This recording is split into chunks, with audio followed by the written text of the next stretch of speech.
नमस्कार। आइए आज हम पढ़ते हैं बृहस्पतिवार व्रत कथा। भारतवर्ष में एक प्रतापी और दानी राजा राज्य करता था। वह नित्य गरीबों और ब्राह्मणों की सहायता करता था। यह बात उसकी रानी को अच्छी नहीं लगती थी। वह न ही गरीबों को दान देती, न ही भगवान का पूजन करती थी और राजा को भी दान देने से मना किया करती थी। एक दिन राजा शिकार खेलने वन को गए हुए थे, तो रानी महल में अकेली थी।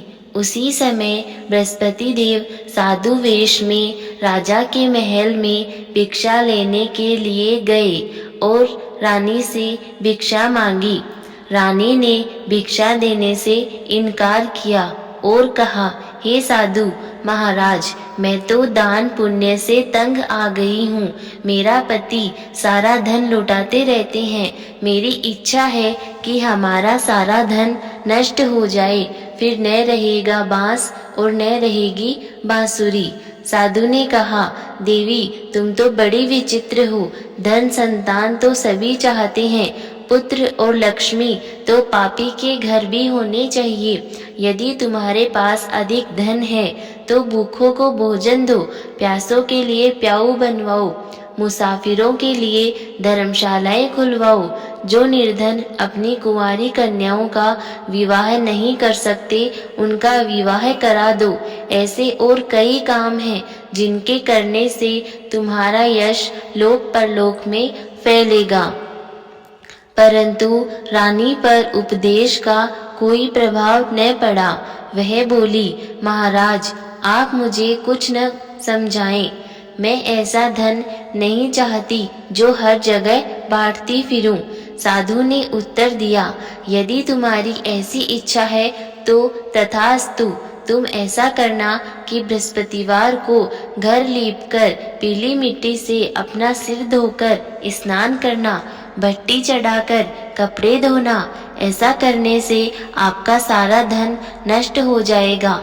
इतना कहकर वह साधु महाराज वहां से आलोप हो गए। साधु के अनुसार कई बातों को पूरा करते हुए रानी को केवल 3 बृहस्पतिवार ही बीते थे कि उसकी समस्त धन संपत्ति नष्ट हो गई। भोजन के लिए राजा का परिवार तरसने लगा।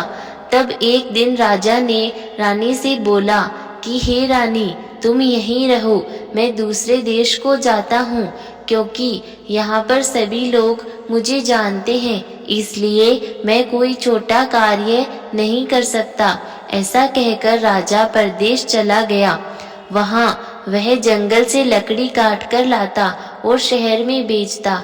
इसी तरह वह अपना जीवन व्यतीत करने लगा। इधर राजा के परदेश जाते ही रानी और दासी दुखी रहने लगी।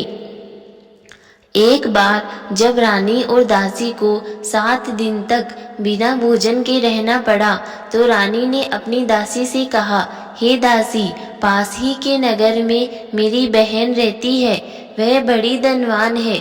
तू उसके पास जा और कुछ ले आ, ताकि थोड़ी बहुत गुजर बसर हो जाए। दासी रानी की बहन के पास गई। उस दिन गुरुवार था। रानी की बहन उस समय बृहस्पतिवार व्रत की कथा सुन रही थी। दासी की बहन रानी का संदेश दिया, लेकिन रानी की बड़ी बहन ने कोई उत्तर नहीं दिया। जब दासी को रानी की बहन से कोई उत्तर नहीं मिला, तो वह बहुत दुखी हुई और उसे क्रोध भी आया। दासी ने वापस आकर रानी को सारी बात बता दी। सुनकर रानी ने अपने भाग्य को कोसा। उधर रानी की बहन ने सोचा कि मेरी बहन की दासी आई थी, परंतु मैं उससे नहीं बोली, इससे वह बहुत दुखी हुई होगी। कथा सुनकर और पूजन समाप्त करके वह अपनी बहन के घर आई और कहने लगी, हे बहन, मैं बृहस्पतिवार का व्रत कर रही थी। तुम्हारी दासी मेरे घर आई थी, परंतु जब तक कथा होती है तब तक न तो उठते हैं और न ही बोलते हैं, इसलिए मैं नहीं बोली। कहो दासी, क्यों आई थी? रानी बोली, बहन, तुमसे क्या छिपाऊं, हमारे घर में खाने तक को अनाज नहीं था। ऐसा कहते कहते रानी की आंखें भर आई। उसने दासी समेत पिछले 7 दिनों से भूखे रहने तक की बात अपनी बहन को विस्तार पूर्वक सुना दी। रानी की बहन बोली, देखो बहन, भगवान बृहस्पति देव सबकी मनोकामना को पूर्ण करते हैं। देखो, शायद तुम्हारे घर में अनाज रखा हो।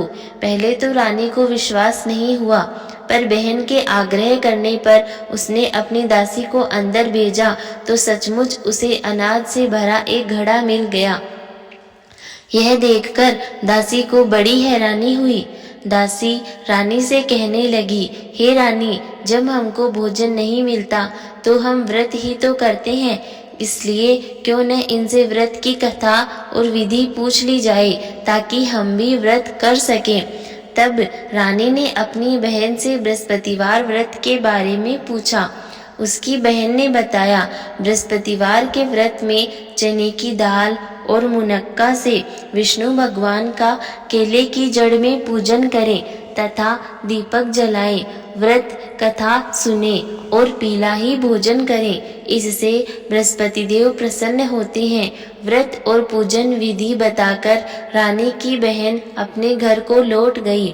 7 दिन के बाद जब गुरुवार आया तो रानी और दासी ने व्रत रखा। गुड़साल में जाकर चना और गुड़ लेकर आई, फिर उससे केले की जड़ तथा विष्णु भगवान का पूजन किया। अब पीला भोजन कहाँ से आए, इस बात को लेकर दोनों बहुत दुखी थे। चूंकि उन्होंने व्रत रखा था, इसलिए बृहस्पति देव उनसे प्रसन्न थे, इसलिए वे एक साधारण व्यक्ति का रूप धारण कर 2 थालों में सुंदर पीला भोजन दासी को दे गए। भोजन पाकर दासी प्रसन्न हुई और फिर रानी के साथ मिलकर भोजन ग्रहण किया। उसके बाद वे सभी गुरुवार को व्रत और पूजन करने लगी। बृहस्पति देव भगवान की कृपा से उनके पास फिर से धन संपत्ति आ गई, परंतु रानी फिर से पहले की तरह आलस्य करने लगी। तभी दासी बोली, देखो रानी, तुम पहले भी इस प्रकार आलस्य करती थी, तुम्हें धन रखने में कष्ट होता था, इस कारण सभी धन नष्ट हो गया, और अब जब भगवान बृहस्पति की कृपा से धन मिला है तो तुम्हें फिर से आलस्य होता है। रानी को समझाते हुए दासी कहती है कि बड़ी मुसीबतों के बाद हमने यह धन पाया है, इसलिए हमें दान पुण्य करना चाहिए, भूखे मनुष्यों को भोजन कराना चाहिए और धन को शुभ कार्यों में खर्च करना चाहिए, जिससे तुम्हारे कुल का यश बढ़ेगा, स्वर्ग की प्राप्ति होगी और पितृ प्रसन्न होंगे। दासी की बात मानकर रानी अपना धन शुभ कार्यों में खर्च करने लगी, जिससे पूरे नगर में उसका यश फैलने लगा। एक दिन राजा दुखी होकर जंगल में एक पेड़ के नीचे आसन जमाकर बैठ गया। वह अपनी दशा को याद करके व्याकुल होने लगा। बृहस्पतिवार का दिन था। एकाएक उसने देखा कि निर्जन वन में एक साधु प्रकट हुए। वह साधु वेश में स्वयं बृहस्पति देवता ही थे। लकड़हारे के सामने आकर बोले, हे लकड़हारे, इस सुनसान जंगल में तू चिंतामग्न क्यों बैठा है?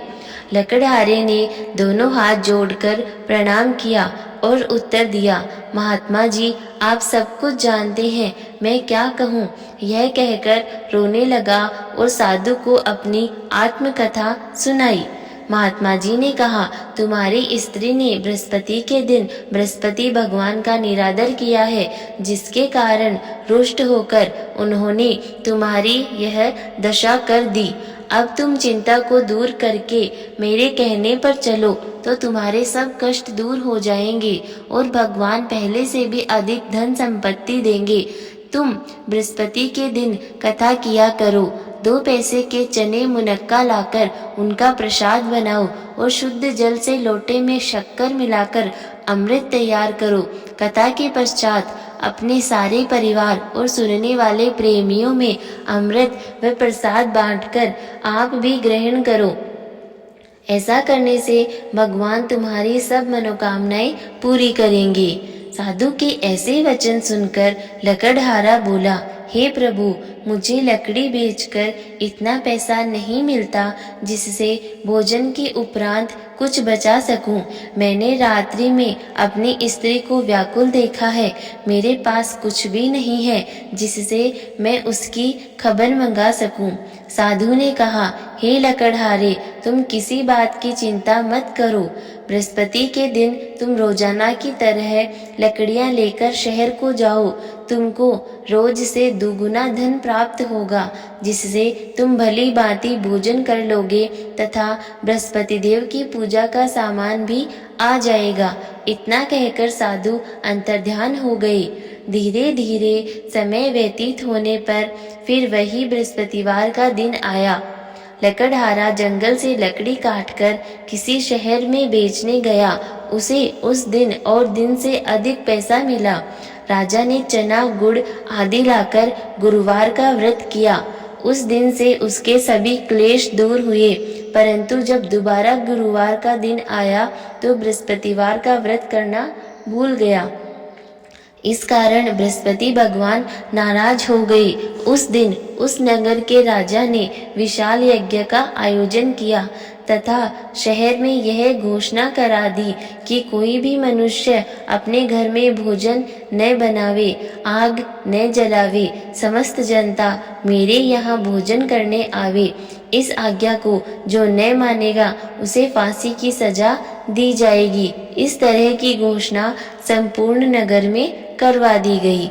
राजा की आज्ञा अनुसार शहर के सभी लोग भोजन करने गए, लेकिन लकड़हारा कुछ देर से पहुंचा, इसलिए राजा उसको अपने साथ घर लिवा ले गए और ले जाकर भोजन करा रहे थे तो रानी की दृष्टि उस खूंटी पर पड़ी जिस पर उसका हार लटका हुआ था।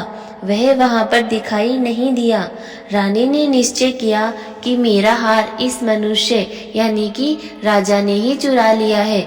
उसी समय सिपाहियों को बुलाकर उसको कारागार में डलवा दिया।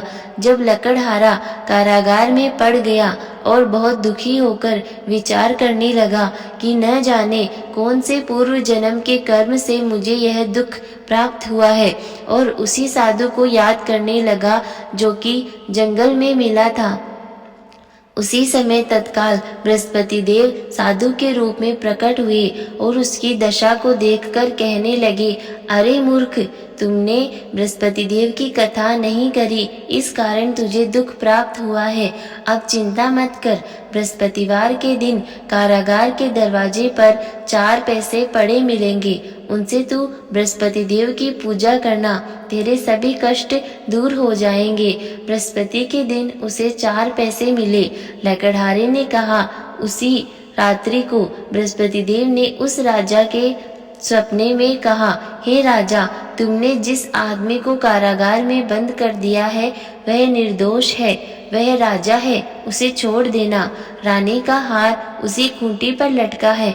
अगर तू ऐसा नहीं करेगा तो मैं तेरे राज्य को नष्ट कर दूंगा। इस तरह रात्रि के स्वप्न को देखकर राजा प्रातःकाल उठा और खूंटी पर हार देखकर लकड़हारे को बुलाकर क्षमा मांगी तथा लकड़हारे को योग्य सुंदर वस्त्र आभूषण देकर विदा किया। बृहस्पति देव की आज्ञा अनुसार लकड़हारा अपने नगर को चल दिया। राजा जब अपने नगर के निकट पहुंचा तो उसे बड़ा आश्चर्य हुआ। नगर में पहले से भी अधिक बाग, तालाब, कुएं तथा बहुत सी धर्मशाला, मंदिर आदि बन गई हैं। राजा ने पूछा, यह बाग और धर्मशाला किसका है?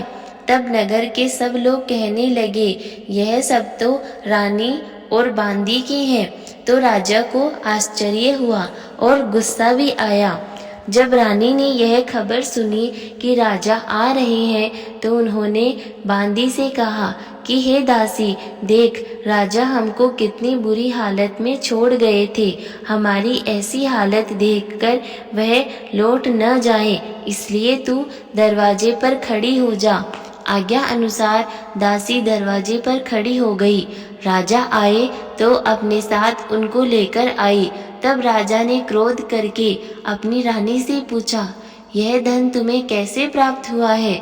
तब उन्होंने कहा, हमें यह सब धन बृहस्पति देव के इस व्रत के प्रभाव से प्राप्त हुआ है।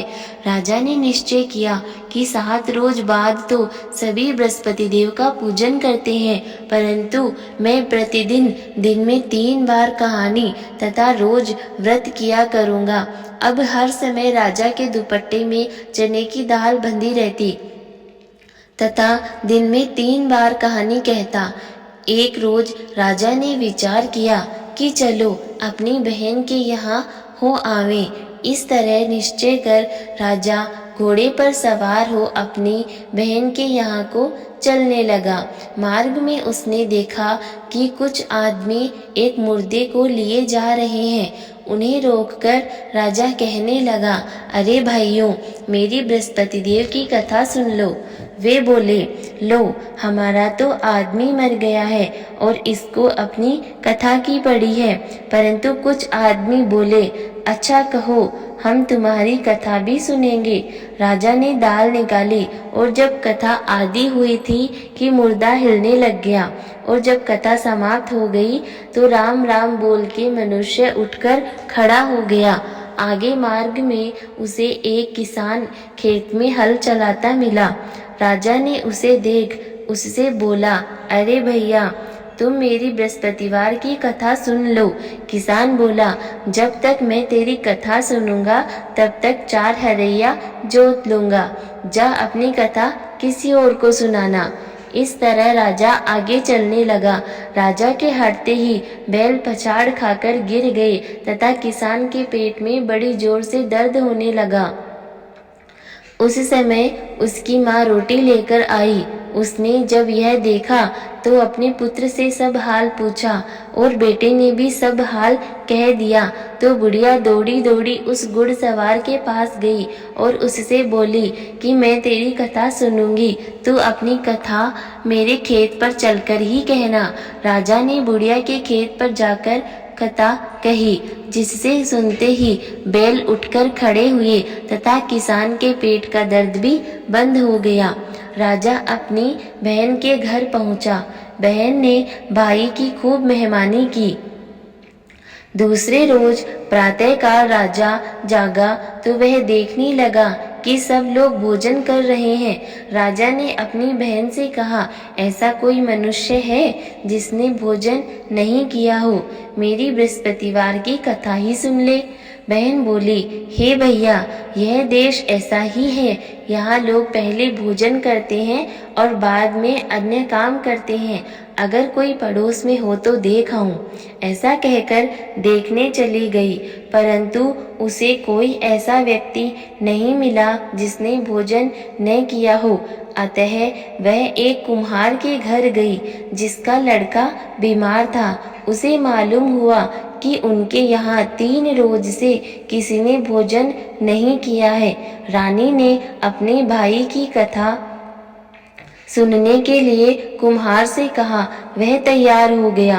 राजा ने जाकर बृहस्पतिवार की कथा कही, जिसको सुनकर उसका लड़का ठीक हो गया।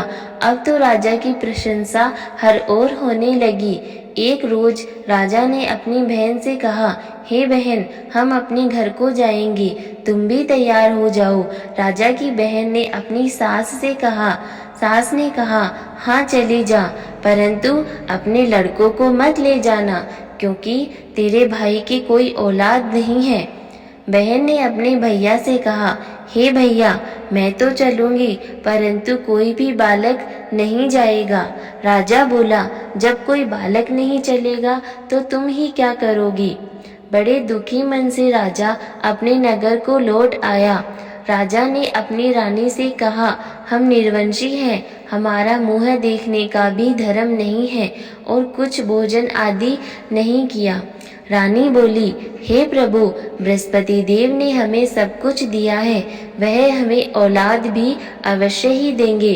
उसी रात को बृहस्पति देव ने राजा से स्वप्न में कहा, हे राजा, उठ, सभी सोच त्याग दे, तेरी रानी गर्भ से है। राजा की यह बात सुनकर बड़ी खुशी हुई। 9वें महीने में उसके गर्भ से एक सुंदर पुत्र पैदा हुआ। तब राजा बोला, हे रानी, स्त्री बिना भोजन के रह सकती है, पर बिना कहे नहीं रह सकती। जब मेरी बहन आवे तो तुम उसे कुछ मत कहना। रानी ने सुनकर हाँ कर दिया।